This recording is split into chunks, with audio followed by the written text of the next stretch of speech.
not blind us to due process and the moral case that we have to make in any case to be better than what has gone on before.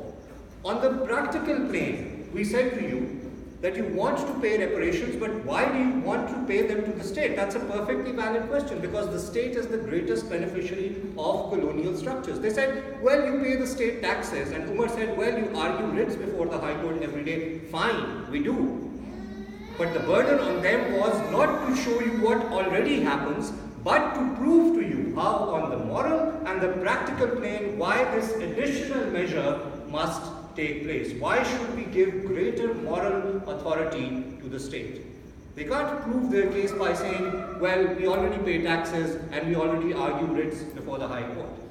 We said the state is still extractive. We said whether you live in Punjab or KPK or Sindh or Balochistan or even Gilgit-Baltistan, ironically enough, you are not somebody who the state treats very kindly.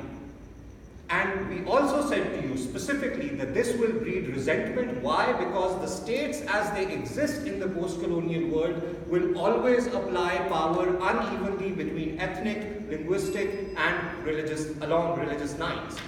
Their reply to that always will be, well, you already pay taxes, so should we do away with pay taxes? The answer is, that's not the burden on you. If we pay taxes, yes, we do that. That's under a separate law. The burden on you is to prove why and how are you bringing this additional claim of moral authority and practical efficacy to ensure that this will work. All of us, ladies and gentlemen, feel a grave sense of frustration and anger when we talk about colonialism.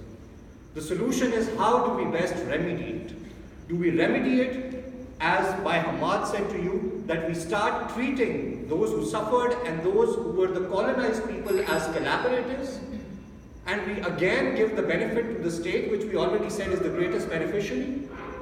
Or do we come up with another mechanism and say that we're not going to make people pay for sins committed by their forefathers? You want justice, I get that.